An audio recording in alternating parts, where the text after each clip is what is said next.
Hey guys, it's Mike Barnes, the financial first responder. Hey, listen, a lot of people ask me this one question. And so today, I'm just going to take a few minutes to really talk to you about what the financial positioning system is. Now, a lot of you are probably saying, well, Mr. Financial First Responder, why should I be doing the financial positioning system? Well, I'm glad you asked. You see, there are four tiers that we're going to talk about today. And I need you to understand that in these tiers is where you get the ability for stability to build an ability to take care of your family financially. So without further ado, this is for educational purposes only. Um, let's go. And today is only one slide, by the way. So in tier one, I want you thinking about my protection. How do I properly protect my family? Well, you need a foundation. First of all, you need to have the emergency fund in place. You need to have debt stabilization that you've put in place, and then you need income protection. That is the foundation of any financial planning system. The foundation. We take care of the basics, right? Now, when we get into tier two, well, let's go back. Tier one, you have that insurance optimization. You have the retirement contributions, right? So you're building, you're stacking upon wealth. Now in tier two, this is what we call that positive cash flow. Now, how do we get positive cash flow? First of all, you're in the wealth building stage. So you're going to have investments in assets, whether it be in real estate or in business or in crypto or in stocks and bonds or mutual funds or wherever you have your money invested. And then you need those multiple income streams. Now, a lot of people say, well, what do you mean by multiple income streams? A lot of my clients and a lot of people I work with are real estate investors. And so if you're a real estate investor, this program really works for you because it actually shows you your assets versus your liabilities, your income, and it's giving you this all within one system, something that you can hold in your hand and actually look at long term. Now, what we want to say to you is this, is that once you are in tier two, that positive cash flow, and you start to see the wealth generate because you have the investments or the assets creating wealth, you have the real estate or the business acumen or the multiple incomes of streams of income, you're leaving the stability stage. You're going, or you're starting to go into tier three, into tier four, which that's the wealth building. See, for financial freedom, what do you need? You need passive income. You need work optionals or a work ability to work anywhere in the world. And you need to be able to generate generational wealth. Now, you're probably saying, well, wait a minute, Mr. Financial First Responder. I almost dropped my phone here. What do you mean by generational wealth? Well, it says in the Bible that we're supposed to leave an inheritance for our children's children. Now, the problem is that most of you are going to leave this earth and you will not leave anything better than when you got here. Yes, I said it. Because you have not strategically planned for your final days. So let's take this back a second. We talked about stability. We talked about wealth building. We talked about, hey, financial freedom. Well, here's the question I'm going to ask you. I'm going to ask you maybe a series of questions today. Are you prepared for when you get old? Now, what do I mean by that? Most of you are on the 40-40-40 plan. Now, what do I mean by the 40-40-40 plan? Well, that's simple. You work 40 hours a week for 4 weeks a month for 40 years and retire on less than 40% of what you were making when you were working. Now, help me understand how that makes sense. And you're probably saying, well, I never thought of it that way. Because outside of a pension where you have guaranteed income, Most of you have your 401k, maybe an IRA, whether it be Roth or traditional. If you're a teacher, you have a 403b, or you work in a hospital, you might have a 403b. You work for local government, your police officer, fire, you have a 457. And if you work for corporate, you got a 401k.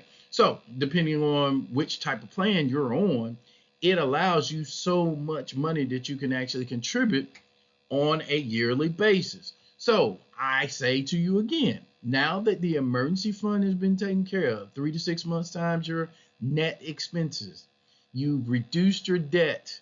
So we have a debt stabilization program, and you have income protection. So disability insurance, you have your life insurance, you have the things that will basically, most of you have car insurance, most of you have homeowners insurance. Hopefully, if you're living in an apartment, you got renter's insurance, but you're protecting those assets.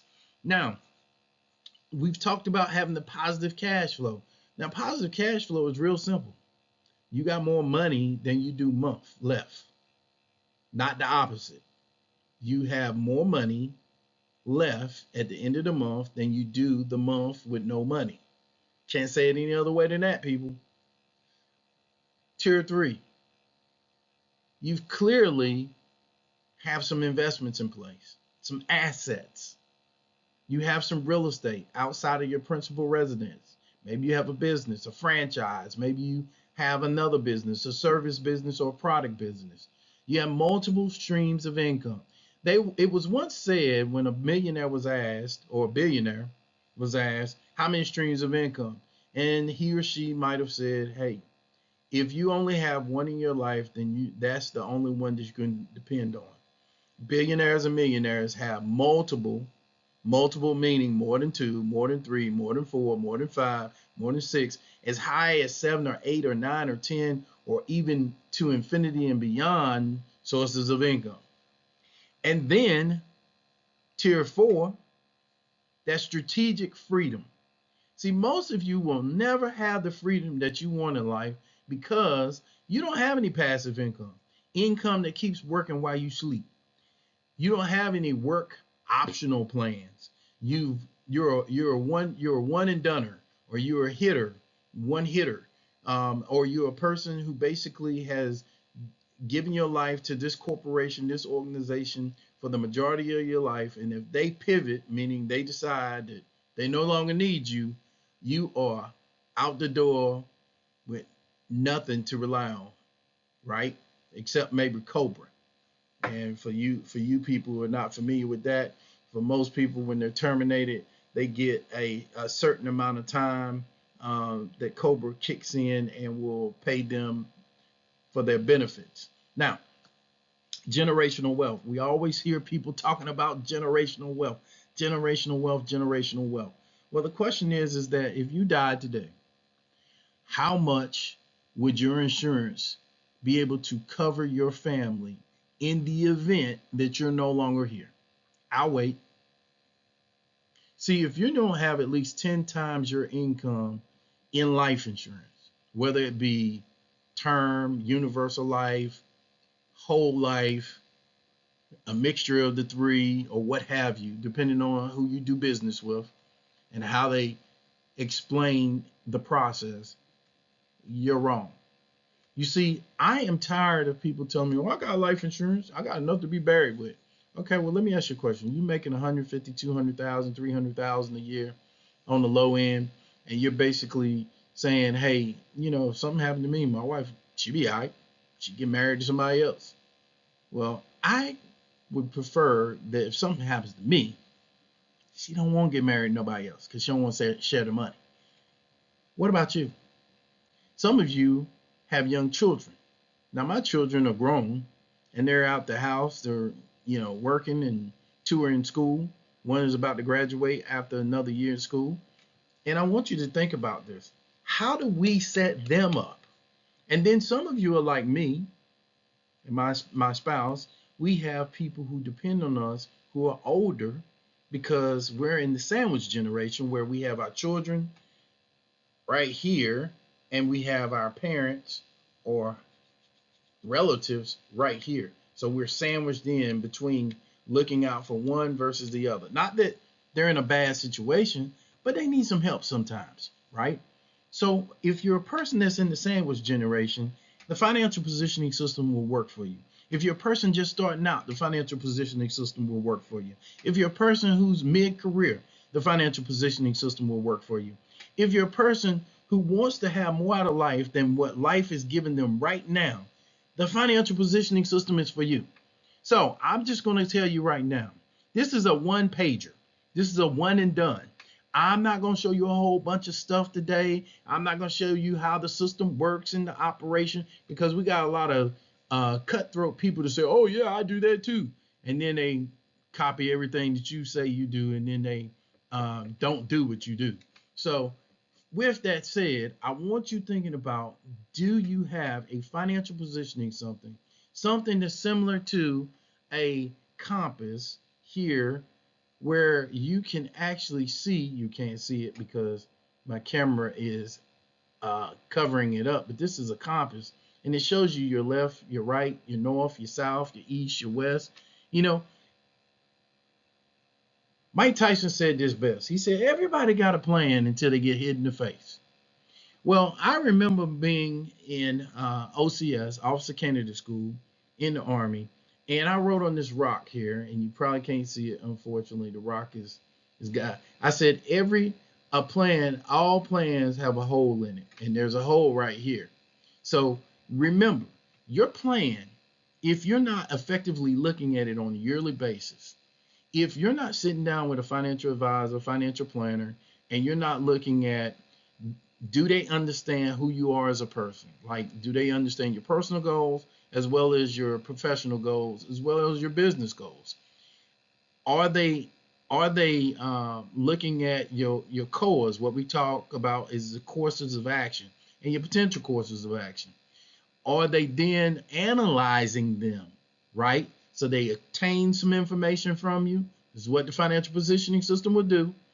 It obtains information from you, financial information, maybe health information, so that you can make some good decisions financially.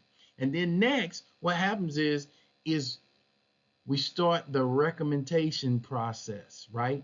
So we provide some recommendations to you. And then what we do is once we provide those recommendations, now guess what we do?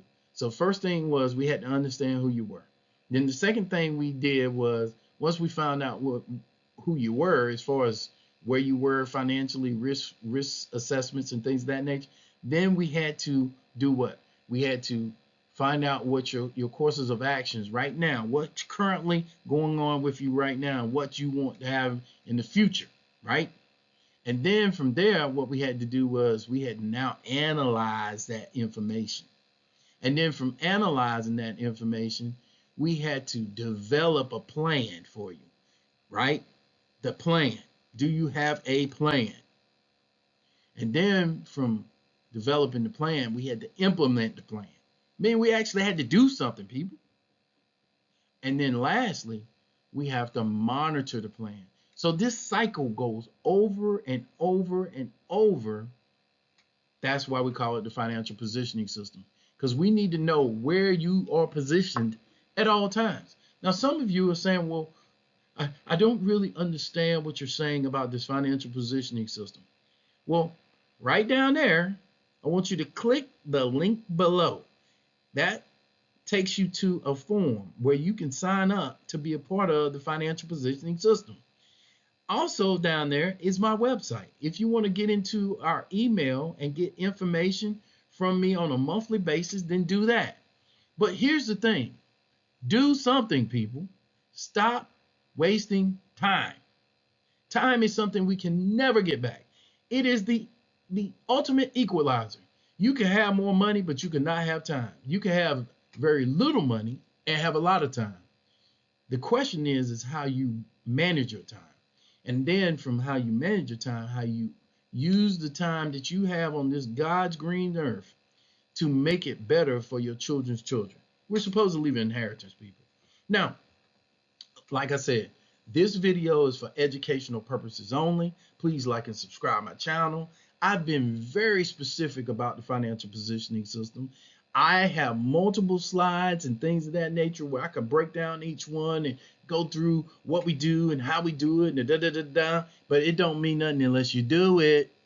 Matter of fact, I was listening to one of the first people I ever met who was a billionaire, Art Williams, and he was talking in his actual a seminar back in 2022, and it was this famous thing called "Do It."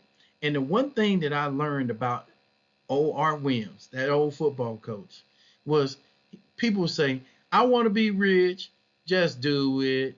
I want to be healthy, just do it. I want to take care of my family, just do it." The key is most of you will never do it because you won't ever get started. So click the link below. Let's get involved with the financial positioning system, whichever way it's pointing, and let's get started. Let's do it. Till we talk again, this is Mike Barnes, the Financial First Responder. God bless.